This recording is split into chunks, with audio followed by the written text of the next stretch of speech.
नमस्कार, आदाब। My the times news channel में आपका स्वागत है। मैं हूं आपके साथ शुजा जैदी। आगामी 5 दिसंबर को खतौली विधानसभा में उपचुनाव होना है।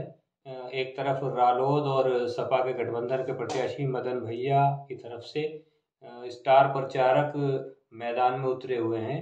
जगह जगह पर पूरा ज़ोर शोर से प्रचार किया जा रहा है, तो दूसरी तरफ बीजेपी को भी इस वक्त अपनी सीट बचाने की चुनौती उनके सामने है। इसी प्रचार की कड़ी में आज उप मुख्यमंत्री केशव प्रसाद मौर्य ने भी खतौली विधानसभा का दौरा किया और उन्होंने बीजेपी की प्रत्याशी राजकुमारी देवी के समर्थन में जनता को संबोधित किया और वोट करने की अपील की। इसके अलावा कल का भी प्रोग्राम बताया जा रहा है कि केंद्रीय मंत्री सूर्य प्रताप शाही भी कल को विधानसभा क्षेत्र में गांव नावला में आ रहे हैं। यानी कि देखने का बात यह है कि इस वक्त बीजेपी के बड़े बड़े दिग्गज इस सीट के ऊपर निगाह रखे हुए हैं, क्योंकि कई लोगों की प्रतिष्ठा जो है वो दांव पर लगी हुई है। केंद्रीय मंत्री डॉक्टर संजीव बालियान भी जगह जगह पर प्रचार में जा रहे हैं बीजेपी प्रत्याशी के। लेकिन कहीं ना कहीं एक बात निकल कर ये सामने आ रही है कि लोगों के अंदर कहीं ना कहीं नाराज़गी बीजेपी को लेकर नहीं है, बीजेपी के प्रत्याशी को लेकर है। हम भी जगह जगह पर जा रहे हैं, लोगों से बात कर रहे हैं, तो बात यही निकल कर आ रही है कि जो बीजेपी के प्रत्याशी रहे हैं, उससे पहले विधायक रहे हैं 2 बार विक्रम सैनी, उनको लेकर कहीं ना कहीं नाराज़गी जाहिर हो रही है। लोगों ने यही कहा है, बातचीत में बताया है लोगों ने, सभी समाज के लोगों से बात हो रही है हमारी, उनका कहना यही है कि उन्हें बीजेपी से नाराज़गी नहीं है, उन्हें बीजेपी के जो उम्मीदवार हैं उनसे नाराज़गी है। तो कहीं ना कहीं उम्मीदवार का मतलब भी विक्रम सैनी की तरफ इशारा है, भले ही उनकी पत्नी अब मैदान में हो चुनाव के, क्योंकि विधायकी रद्द होने के बाद जो विक्रम सैनी को कोर्ट ने 2 साल की सज़ा सुनाई है, उसके बाद विधायकी रद्द होने के बाद रिक्त हो गई थी सीट, तो बीजेपी ने उन्हीं के परिवार से उनकी पत्नी को प्रत्याशी बनाया। तो लोगों ने यही इस चीज़ को ऐतराज़ जताया है कि विधायक का जो कहीं ना कहीं सामने आ रही है बात कि उनका व्यवहार को लेकर एक नाराज़गी है, फिर भी उन्हीं की पत्नी को चुनाव मैदान में उतारा है। तो ये भी एक भाजपा के लिए मुद्दे की बात रहेगी।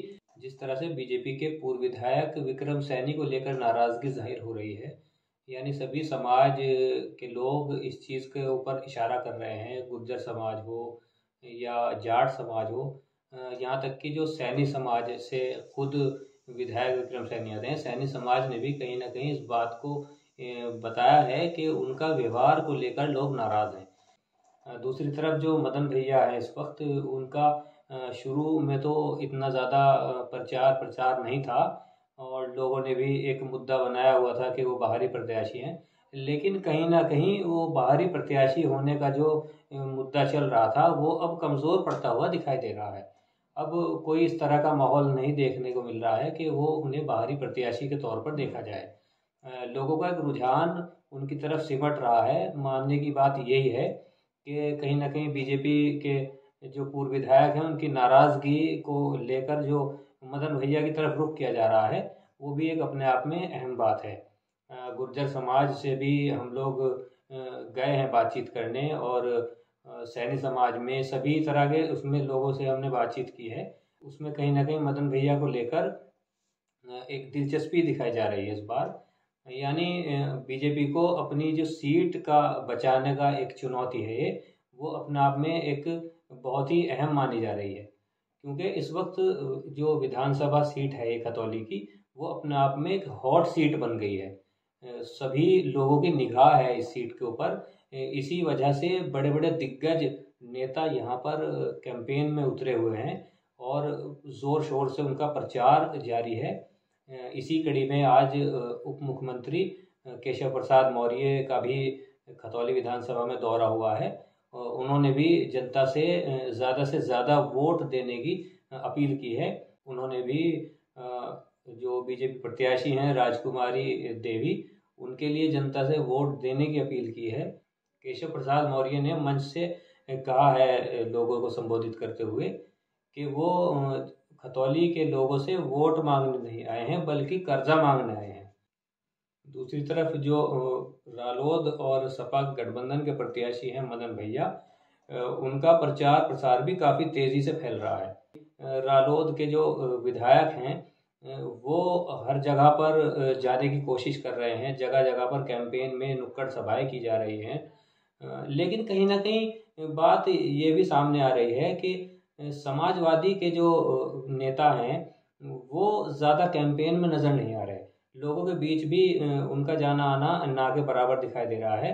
ये लोगों ने इस तरह की बात हमें कही है कि समाजवादी के लोग थोड़ा कम जा रहे हैं। इसका ये भी गौर करने वाली बात है।